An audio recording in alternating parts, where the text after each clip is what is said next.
Class 8, let's continue the chapter. Chapter number 5, Natural and Man-Made Disasters. So in the previous video, in the previous class, I told you about the um, various natural disasters like earthquake, and we did study about the earthquake which hit in Nepal in 2015. And we also did case study, we studied about the case study number 1, that is floods in Assam and Bihar. Now in today's video, I'm going to tell you about the oil spill in USA, which is not natural but man-made disaster, right? So let's start case study number 3. Let's continue with the remaining portion of this case study number 2, that is earthquake in Nepal 2015. Breeding of wild animals and birds is also suspected to be adversely affected. So breeding grounds for the wild animals and birds suspected to be adversely affected by this earthquake. For instance, the landslides and avalanches may have destroyed the habitats of bird species nesting and living on cliffs. So we know that in 2015 the earthquake hit Nepal, creating lot of devastations all around the country. So that must have, like for instance, the landslides and the avalanches must occurred there, which may have destroyed the habitats of bird species nesting and living on cliffs, right? So the breeding of wild animals and birds must get affected, adversely affected. Now, watershed in the Koshi and Gandaki river basin has been adversely affected by the earthquake. A number of landslides occurred and cracks had occurred in the catchment tributaries of these rivers, Kosi and Gandak, leading to the soil erosion on a large scale. Clear? Now, the environment ministry's assessment report says that loss or damage to the existing ecosystem and their services is likely to affect the livelihood, food security, health and safety of the local people. Availability of biological resources play an essential role in Nepal in addressing poverty, hunger, medical needs, and food security in the rural areas, right? Okay, now let's start case study number 3, that is oil spill in USA, United States of America. Now, what is an oil spill? An oil spill is a release of a large petroleum hydrocarbon, because petroleum means hydrocarbon, into the environment, especially marine areas, due to human activity. So, oil spill is what? It's a man-made disasters, which is done due to negligence of human activity, humans, right? So it's a man-made disaster. Oil spill occurs when liquid petroleum is released into the water by vehicle pipelines or oil tankers. Among these, the accidents, the grounding of oil tankers are the chief reasons for oil spill. So how the oil is released into the water bodies? The accidents may occur, or grounding of oil tankers, as well as release of petroleum by the vehicles, pipelines, oil tankers. These are the chief reasons, major reasons for oil spill. Now, worst spill occurred in March 1989, when a super tanker hits a reef in Alaska, resulting in an enormous leakage of oil, that is oil spill. About 11 million gallons, that is 260,000 barrels of oil spilled from the tanker.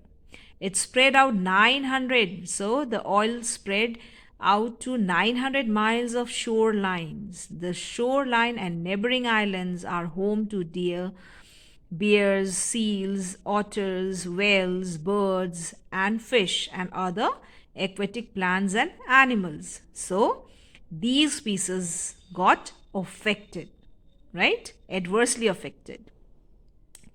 This was the first large oil spill in an enclosed cold water body. The oil slick spread quickly. Chemical dispersants could not be used because the seas were too calm for them to be effective. In the months following, the spill worker collected more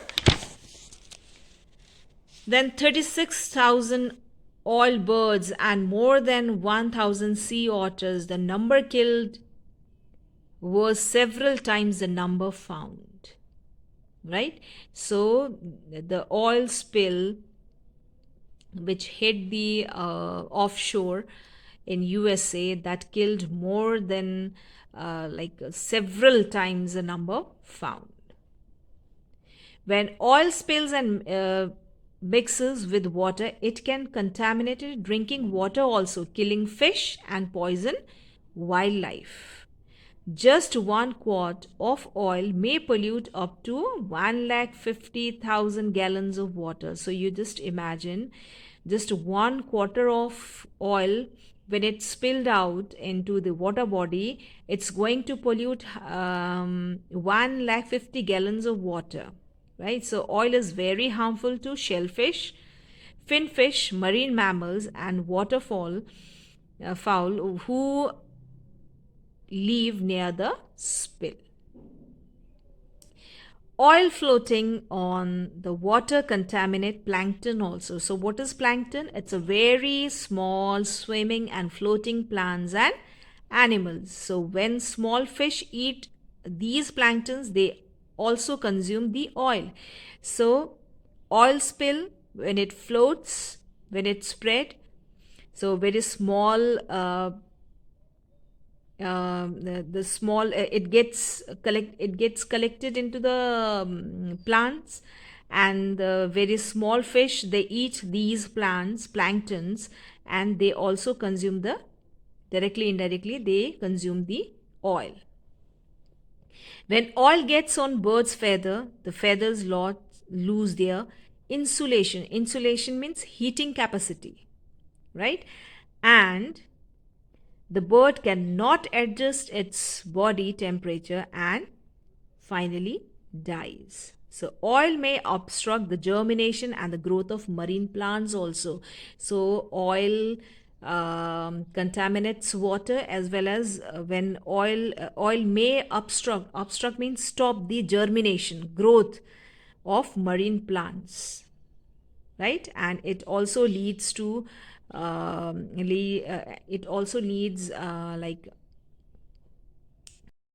leads to death of aquatic life, aquatic animals. Now, oil spills are ugly and are expensive to clean up.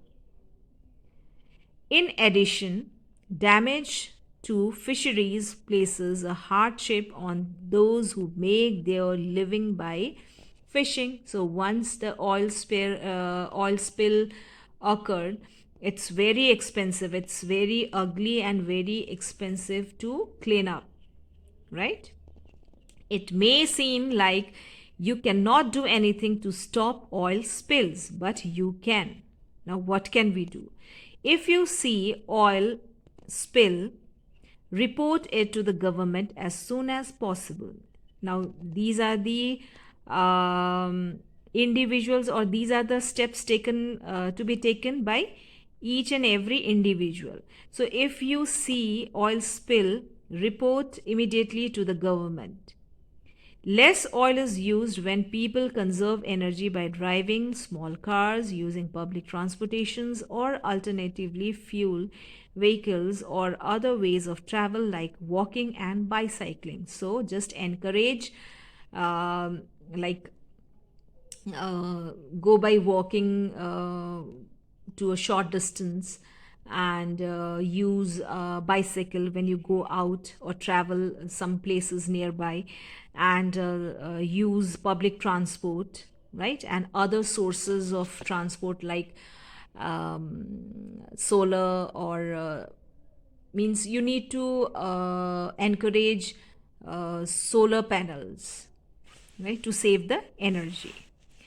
If everyone used less oil, fewer tankers would sail the sea, and which could stop to some extent, which could stop the accidents, or which could stop the uh, oil spill to some extent, right? So, this could reduce the risk of oil spills. Clear? Okay, so this was the case study number 3, and that case study was oil spill in USA.